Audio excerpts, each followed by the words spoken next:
Okay बच्चों, I hope you all are good. तो आज हम लोग स्टार्ट करने जा रहे हैं Venn diagram and operation on sets. ठीक है ना। वेन डायग्राम क्या होता है और ऑपरेशन ऑन सेट्स क्या होता है उसके बारे में आज हम लोग डिस्कशन करेंगे। ठीक है ना। तो सबसे जो पहला है बेटा वो क्या है, यूनियन ऑफ टू सेट्स। पहला है इसमें हमारा यूनियन ऑफ टू सेट्स। ठीक है। तो यूनियन ऑफ टू सेट्स क्या होता है, यूनियन ऑफ टू सेट्स बोले या हम यूनियन ऑफ सेट्स बोले, क्योंकि दो से ज्यादा सेट भी हो सकता है तो कोई दिक्कत नहीं है, यूनियन ऑफ सेट्स बोल सकते हैं, यूनियन ऑफ सेट्स। ठीक है ना। तो डेफिनेशन क्या होगी, पहला है इसलिए समझा दे रहे हैं, if A and B are two sets then A union B is the collection of all those elements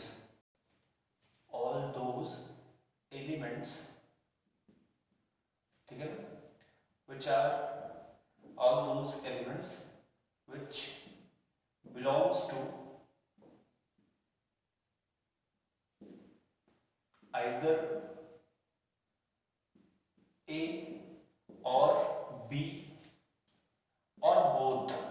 ठीक है, या तो वो A के मेंबर हो या तो B के मेंबर हो या फिर दोनों के ही हो। क्या है यूनियन का मतलब, and it is denoted by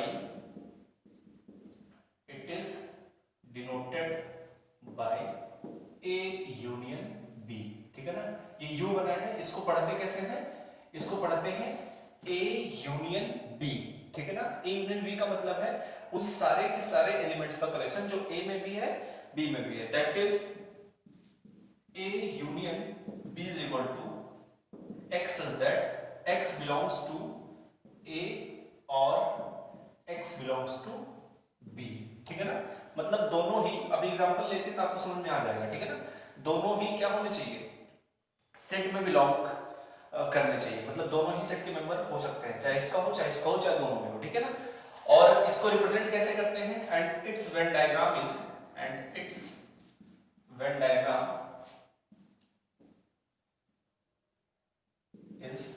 कैसा होगा इसका वेन डायग्राम, देख लीजिए। इसका वेन डायग्राम इधर बना दे रहा हूं। जैसे मान लो ये आपका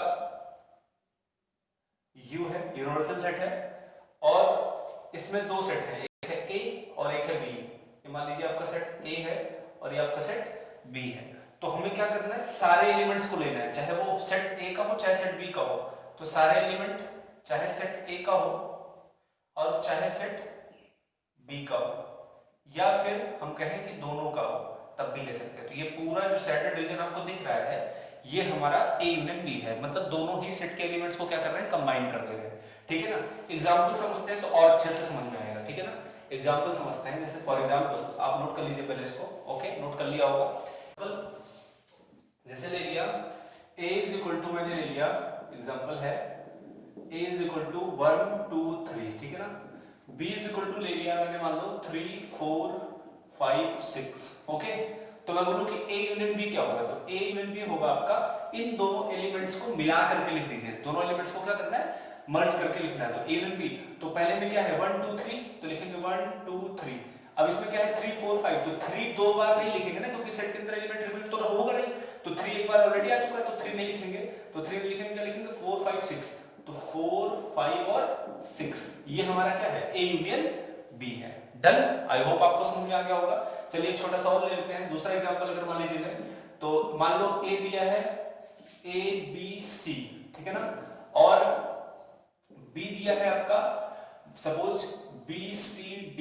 ओके, तो अब मुझे A यूनियन B अगर चाहिए तो A यूनियन B का मतलब क्या होगा, बोलिए। अगर मुझे A यूनियन B चाहिए तो A यूनियन B आपका आ जाएगा A union B is equal to A B C तो रहेगा ही, और इसके एलिमेंट्स भी लिखने हैं मिला के। तो इसमें B C तो ऑलरेडी आ चुका है, तो B C नहीं लिखेंगे, क्या लिखेंगे डायरेक्ट D। तो ये हमारा क्या हो गया, आपका डायरेक्ट रिप्रेजेंट हो गया। अब इसको वेन डायग्राम में कैसे रिप्रेजेंट करेंगे, जैसे पहले वाले को अगर वेन डायग्राम में रिप्रेजेंट करें, पहले वाले को, तो पहले वाले को वेन डायग्राम में कैसे रिप्रेजेंट करेंगे, ये आपका क्या है, ये आपका यूनिवर्सल सेट है, और ये आपका सेट ए है और ये सेट बी है। सेट ए में कौन कौन से एलिमेंट थे, 1 2 3, और इसमें सेट बी में कौन से एलिमेंट थे, 3 4 5 6। दोनों में कॉमन एलिमेंट कौन से थे, 3। तो जो कॉमन एरिया है वहां पे 3 लिखेंगे, यहां लिखेंगे हम अपना 3 लिख देंगे, ठीक है ना। और बचा हुआ 1 2, तो 1 2 यहां लिख देंगे। और बी में कौन से एलिमेंट है, 3 4 5 6, तो 3 तो कॉमन में लिख चुके हैं, तो बचा कौन सा, 4 5 और 6। ये हमने 3 एलिमेंट यहां लिख दिए। इतनी बात समझ में आई नहीं आई, तो ये आपका वेन डायग्राम हो गया रिप्रेजेंट। इसी तरह सेकंड वाले का, ये पहले वाले का वेन डायग्राम है, दूसरे वाले का वेन डायग्राम देखिए क्या करेंगे, ऐसे ही यूनिवर्सल सेट बनाएंगे और सेट ए और ये set B, done. Set A में कौन कौन से एलिमेंट है, ए बी सी, इसमें कौन सा एलिमेंट है, बी सी डी, तो दोनों में कॉमन एलिमेंट ए और सेट बी में, ये सेट ए है और ये सेट बी है।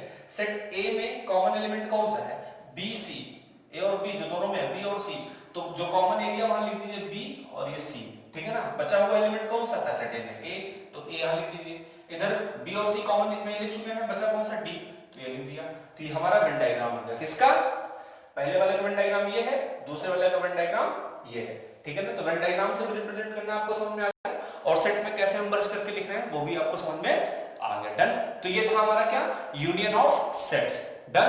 इसी तरीके से हम लोग पढ़ेंगे। अच्छा, इसमें कुछ नोट पॉइंट को ध्यान रखना है, ये नोट हो गया होगा तो बताते हैं नोट में, ठीक है ना, नोट, ओके। चलिए नोट, नोट में ध्यान रखना है, note, if A is any non empty set then, A मान लो अगर कोई नॉन एम्प्टी सेट है तो क्या होगा, देन पहला है, ठीक है ना, A union phi is equal to A, okay. A union phi क्या आएगा, हमेशा ए आएगा। फाई क्या होता है भाई, फाई होता है आपका नल सेट, एम्प्टी सेट, और नल सेट में अगर कुछ नहीं है, नल मतलब कुछ नहीं, और उसमें अगर हम कोई नॉन एम्प्टी सेट अगर मिलाएंगे तो क्या मिलेगा हमको, मर्ज होने के बाद पूरा पूरा वही सेट मिलेगा, पहली बात। दूसरी चीज, अगर यूनिवर्सल सेट है, यूनिवर्सल सेट यूनियन ए करेंगे तो क्या आएगा, यूनिवर्सल का मतलब क्या होता है, जो सारे सेट के एलिमेंट को क्या करता है, कंटेन करता है, तो इन दोनों को मर्ज करेंगे तो क्या आएगा, यूनिवर्सल सेट आएगा, ठीक है ना। तीसरी बात, अगर मान लीजिए हम चाहे बोले कि ए यूनियन ए अगर करें, दोनों सेम सेट का यूनियन लेंगे तो वही सेट आएगा, कोई फर्क नहीं पड़ेगा, है ना। बात आ रही समझ में भाई, अगर क्योंकि सेट के अंदर एलिमेंट को तो रिपीट करके नहीं लिखेंगे ना, ए यूनियन नहीं करेंगे तो क्या आएगा, पूरा पूरा यही आएगा। चलिए 3 हो गया। चौथी नोट पॉइंट ध्यान रखना है, अगर मान लीजिए ए यूनियन बी बोले, या हम बोले कि बी यूनियन ए, दोनों का मतलब क्या है, सेम ही है, क्योंकि अगर चाहे ए में बी को मिलाएं चाहे बी में ए को मिलाएं तो मिलेगा तो हमारा वही सेट मिलेगा। चलिए पांचवी बात ध्यान रखना है कि A union B union C is equal to A union B union C, इसको एसोसिएटिव प्रॉपर्टी बोलते हैं। इसको क्या बोलते हैं, इस वाले को बोलते हैं कम्यूटेटिव प्रॉपर्टी, इसको बोलते हैं एसोसिएटिव प्रॉपर्टी, ठीक है ना। एसोसिएटिव का मतलब होता है चाहे शुरू के दो का यूनियन ले, बाद में तीसरे का यूनियन ले, या फिर बाद में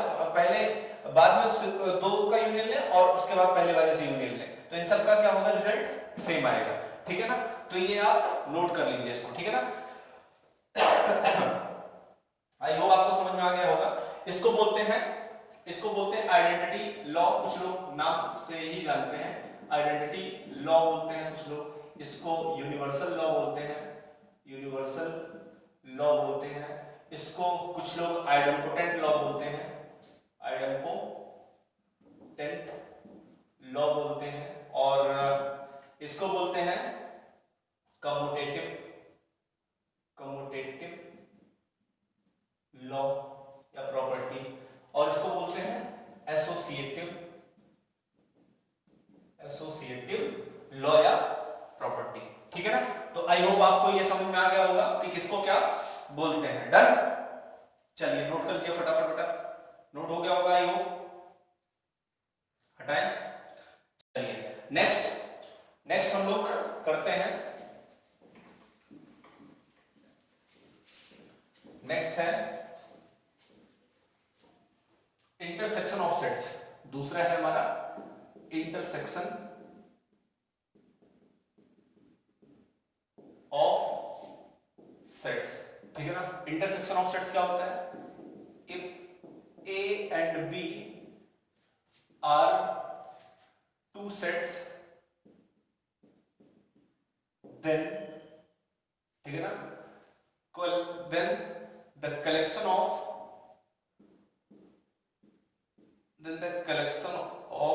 all those elements which belongs to A and B, which belongs to set A and B both, जो दोनों में ही हो, सेट ए में भी हो और सेट बी में भी हो, तो उसको बोलेंगे इंटरसेक्शन ऑफ टू सेट्स, ठीक है ना। दैट इज, इसको रिप्रेजेंट कैसे करेंगे? A union B is equal to X such that X belongs to A and X belongs to B, दोनों में ही होना चाहिए। डन। एंड और का बड़ा ही अंतर है भाई, यहां पे हम देखो एंड यूज कर रहे हैं और यूनियन में क्या यूज किए थे? और यूज किए थे। ध्यान रखना, एंड का मतलब होता है क्या? इंटरसेक्शन। और का मतलब क्या होता है बेटा? यूनियन। ये ध्यान रखना आप, ठीक है ना। और का मतलब यूनियन और एंड का मतलब इंटरसेक्शन। तो यहां पे हम क्या यूज करेंगे? एंड, जो दोनों में ही हो, ठीक है ना। तो फॉर एग्जांपल इसका आप देखिए जरा, जैसे a इज इक्वल टू, मान लो मैंने लिखा है 1 2 3 और b इज इक्वल टू मान लो मैंने लिखा 2 3 4, तो a इंटरसेक्शन b का मतलब है जो दोनों में, दोनों का मतलब जो दोनों में कॉमन हो। तो कॉमन एलिमेंट कौन सा है? जो दोनों में 2 और 3, इसमें भी है 2 और 3, इसमें भी है, तो 2, 3 आ जाएगा, ठीक है ना। इसका वेन डायग्राम अगर हम रिप्रेजेंट करें तो वेन डायग्राम कैसे रिप्रेजेंट होगा भाई बताइए, बोलिए। ये यूनिवर्सल सेट है मान लो, तो हम बोले कि ये मान लीजिए A है और ये हमारा B है, तो कॉमन एलिमेंट कहां आएगा? कॉमन एरिया कौन सा है? 2 और 3, तो यहां पे 2 और 3 आएगा। पता नहीं समझ में? ये जो कॉमन रीजन है यही हमारा इंटरसेक्शन वाला रीजन है, ठीक है ना। इस रीजन को इंटरसेक्शन रीजन बोलते हैं, ये वाले रीजन को, जिसमें 2 और 3 लिखा है। डन। और बाकी जो बचे हुए एलिमेंट है, जैसे यहाँ पे क्या बचा है? सेट ए में 1 बचा, इधर क्या बचा? 4, तो इसको लिख सकते हैं। लेकिन जो बीच वाला रीजन इसको बोलते हैं, यही हमारा क्या है? ये जो बीच वाला रीजन है यही हमारा ए इंटरसेक्शन बी वाला रीजन है, ठीक है ना। ये बीच का जो रीजन है। डन। आ गया समझ में? और इसी तरह बहुत सारे एग्जांपल और लिख सकते हैं, तो और ज्यादा लिखने की जरूरत नहीं है। तो इंटरसेक्शन आपको समझ में आ गया होगा। चलिए नोट कर लीजिए फटाफट, नेक्स्ट देखते हैं।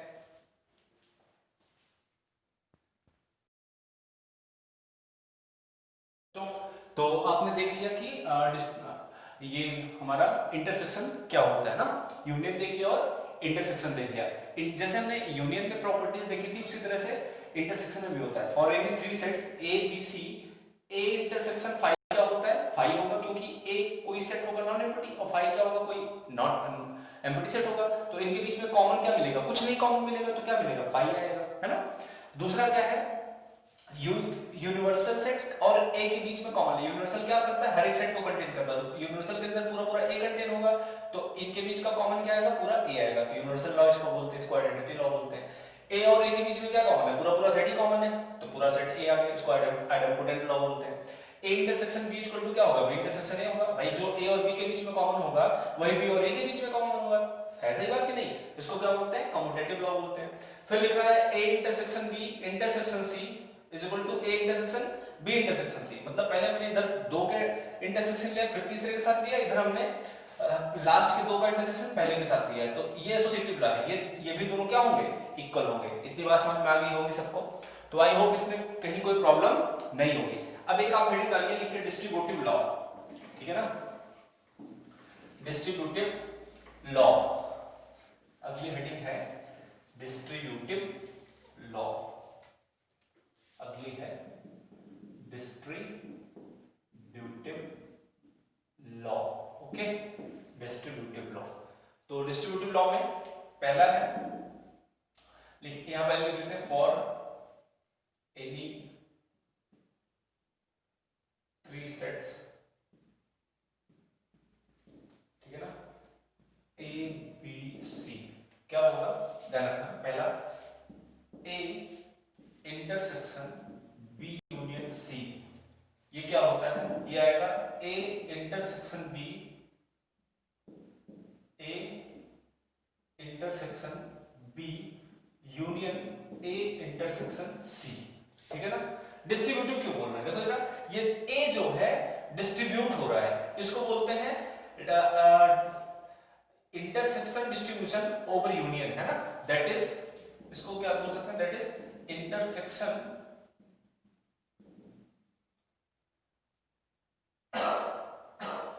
सॉरी इंटरसेक्शन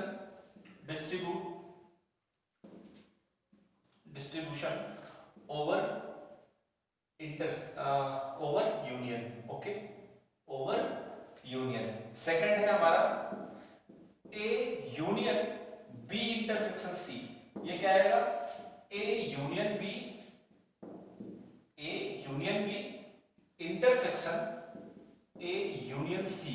अब क्या हो रहा है, यूनियन डिस्ट्रीब्यूट हो रहा है, यूनियन हमारा यहां भी ए के साथ, ए यूनियन हमारा बी के साथ और यूनियन हमारा सी के साथ डिस्ट्रीब्यूट हो रहा है, तो इसको बोलते हैं दैट इज, कौन डिस्ट्रीब्यूट हो रहा है, यूनियन ना, तो बोलेंगे यूनियन डिस्ट्रीब्यूशन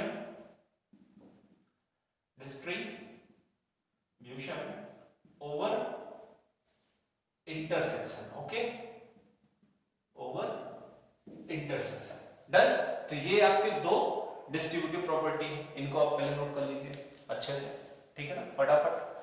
पहला है हमारा distributive law for any three sets A B C. पहला है हमारा A intersection B union C equal to A intersection B union A intersection C. हुआ क्या है, इंटरसेक्शन डिस्ट्रीब्यूट हुआ, किसके साथ, बी के साथ और सी के साथ, और ये हमारा यूनियन बीच में है, ठीक है ना। तो इंटरसेक्शन डिस्ट्रीब्यूट हो रहा है, इसलिए हम बोल रहे हैं इंटरसेक्शन डिस्ट्रीब्यूशन ओवर किस पे, यूनियन, किस पे हो रहा है, यूनियन पे। और इधर हमने क्या लिखा है, इधर देखिए ए हमारा बी के साथ यूनियन आया है और ए हमारा सी के साथ यूनियन आया है, तो ए के साथ हमने क्या लिया, ए यूनियन बी और इंटरसेक्शन ए यूनियन सी, तो यूनियन डिस्ट्रीब्यूट हुआ, तो इसलिए बोल रहे हैं यूनियन डिस्ट्रीब्यूशन ओवर किस पे, इंटरसेक्शन, किस पे, इंटरसेक्शन, डन। चलिए नोट कर लीजिए फटाफट, तो नेक्स्ट देखते हैं। ओके, तो हम लोगों ने देख लिया कि डिस्ट्रीब्यूटिव लॉ क्या होता है, तो डिस्ट्रीब्यूटिव लॉ को वेरीफाई कर लेते हैं। क्वेश्चन लिखा है if A is equal to 4 5 7 8 10 और बी लिखा है 4 5 9 और सी लिखा है 1 4 6 9, ठीक है ना। अब दोनों डिस्ट्रीब्यूटिव लॉ को लिखा हुआ है हमने, A union B intersection C equal to A union B intersection A union C, और ये है A intersection B union C equal to A intersection B union A intersection C, done. अब इन दोनों को वेरीफाई कर लेते हैं वन बाय वन करके, ठीक है ना। तो चलिए सबसे पहला वाला वेरीफाई करते हैं, सॉल्यूशन नंबर 1 करते हैं, ठीक है ना। तो पहले का एलएचएस ले लें, तो एलएचएस को सॉल्व करने पे जो आए वही आरएचएस को सॉल्व करने पे आना चाहिए, तभी तो दोनों इक्वल होंगे। तो चलिए एलएचएस ले लेते हैं, तो एलएचएस है हमारे पास क्या, A union B intersection C, okay. तो ए हमारे पास क्या है, ए हमारे पास है 4 5 7 8 10, तो लिख लो 4 5 7 8 10 और यूनियन बी और सी में क्या कॉमन दिख रहा है, बी और सी में कुछ कॉमन दिख रहा है आपको, जी हाँ, बी और सी में दो चीजें कॉमन है, 4 कॉमन है और एक 9 कॉमन है, तो 4 9 लिख लिया, ओके। चलिए अब इन दोनों का यूनियन लेना है, तो दोनों को मर्ज करना है, मिला के लिखना है, तो भाई 4 दोनों में, तो 4 सिर्फ एक बार लिखेंगे, तो 4 5 7 8 और 9 10, डन। चलिए तो एलएचएस आ गया आपका। अब आरएचएस इसी तरह लिखते हैं, तो आरएचएस लिखेंगे जब, तो आरएचएस इज इक्वल टू आपका आएगा ए यूनियन बी, देखना जरा, आरएचएस हमारा क्या है, ए यूनियन बी और इंटरसेक्शन ए यूनियन सी, ठीक है। तो ए और बी में क्या कॉमन आपको दिख रहा है, सॉरी यूनियन क्या दिख रहा है, ए और बी में, इन दोनों को मर्ज करके लिखना है, तो मर्ज करके लिखेंगे तो क्या आएगा, 4 और 5 तो है, तो उसको दो बार तो लिखेंगे नहीं, तो लिखेंगे 4 5 7 8 9 10, ओके। और उसके बाद फिर क्या है, इंटरसेक्शन है, तो इंटरसेक्शन लगा दीजिए, और क्या है, ए और सी का यूनियन लेना है, तो ए और सी को मर्ज करके लिखना है, तो ए और सी को मर्ज करके लिखेंगे तो क्या आएगा, 1 4 5 6 7 8 9 10, ओके। ये हमारा आरएचएस आ गया इन दोनों का। अब इन दोनों का इंटरसेक्शन का मतलब इन दोनों में जो कॉमन है वो लिखना है, तो इन दोनों में कॉमन एलिमेंट्स लिखिए, तो इन दोनों में कॉमन क्या दिख रहा है, दोनों में 4 कॉमन है, जी हाँ कॉमन है, 5 कॉमन है, जी हाँ कॉमन है, 6 कॉमन है, जी नहीं कॉमन है, 7 कॉमन है, हाँ कॉमन है, 8 कॉमन है, हाँ कॉमन है, 9 कॉमन है 10 है, ठीक है जरा 4 5 7 8 9 10, तो यही तो हमारा LHS था और यही हमारा क्या है RHS है। तो बताइए भैया यही हमारा LHS और यही हमारा RHS, तो क्या LHS और RHS इक्वल हो गए नहीं हो गए, 1 और 2, तो लिखेंगे यहाँ पे क्या लिखेंगे भाई, फ्रॉम 1 एंड 2 क्या हो गया LHS is equal to RHS, that is क्या A union B intersection C is equal to A union B intersection A union C। Done, note कर लीजिए आप इसको। तो ये हमारा वेरीफाई हो गया। सिमिलरली हम इस वाले को भी वेरीफाई कर लेंगे, ठीक है ना, आप इसको घर में वेरीफाई करना, ठीक है। सेकंड वाले को भी आप वेरीफाई कर लेना घर में। तो सेकंड वाला भी इसी तरीके से है, A intersection B union C equal to A intersection B union intersection C। Same question को वेरीफाई करना और जैसा होगा मुझे आप बताना कि आपका वेरीफाई हो रहा है, LHS और RHS दोनों इक्वल आ रहे हैं या नहीं आ रहे। आई होप आपको पूरा समझ में आया होगा। आज हम लोगों ने क्या क्या डिस्कस किया, बहुत ही छोटी छोटी चीजें डिस्कस करी हैं, ठीक है ना। तो सबसे पहले हम लोगों ने यूनियन डिस्कस किया। यूनियन में क्या होता है कि हम एलिमेंट्स को मर्ज करके लिखते हैं, आपने उसका वेन डायग्राम देख लिया, ठीक है ना। और उसके बाद हम लोगों ने क्या देखा, उस पे प्रॉपर्टीज देख ली नोट पॉइंट में, और उसके बाद फिर हम लोगों ने इंटरसेक्शन देखा, इंटरसेक्शन में कॉमन एलिमेंट्स लेते हैं वो आपने देखा। और जो हम सेट बिल्डर फॉर्म का नोटेशन जो होता है हमारा यूनियन और इंटरसेक्शन में, वो क्या होता है, वहां हम एंड यूज करते हैं, किसमें, इंटरसेक्शन में ना, x such that x belongs to A and x belongs to B।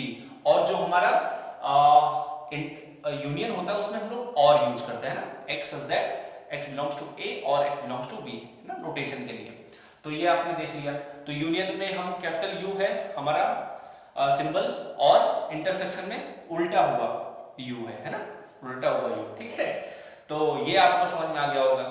तो हमें नहीं लगता इसमें कहीं किसी को कोई प्रॉब्लम होगी यूनियन और इंटरसेक्शन में, और यूनियन इंटरसेक्शन की प्रॉपर्टी आपको समझ में आ गई, और इस पे बेस्ड जो डिस्ट्रीब्यूटिव लॉ था वो हम लोगों ने देख लिया, ठीक है। तो आज हम लोग इतना ही करते हैं इस क्लास में, दो चीजें, क्या, यूनियन समझा, इंटरसेक्शन समझा, और यूनियन का वेन डायग्राम देखा, इंटरसेक्शन का वेन डायग्राम देखा, डन। और इन दोनों की प्रॉपर्टीज देखी और डिस्ट्रीब्यूटिव लॉ देखा, डिस्ट्रीब्यूटिव लॉ को वेरीफाई किया थ्रू द क्वेश्चन, ठीक है ना। तो आज की वीडियो को इतना ही रोकते हैं, इसके आगे हम लोग अभी डिफरेंस और एक दो वेन डायग्राम और पढ़ने और डिफरेंस पढ़ना, ठीक है ना। तो एक दो चीजें जो बची हैं वो हम लोग पढ़ेंगे, और आप प्लीज बने रहिए, चैनल को लाइक करिए, सब्सक्राइब करिए, लोगों के साथ शेयर कीजिए, नॉलेज बार बार कहता हूँ शेयर करने से बढ़ता है, ठीक है ना। तो लगे रहिए मेरे साथ, जम के हम लोग बहुत अच्छा करने वाले हैं, डन। ओके, मिलते हैं फिर नेक्स्ट वीडियो में, बाय बाय, तब तक के लिए।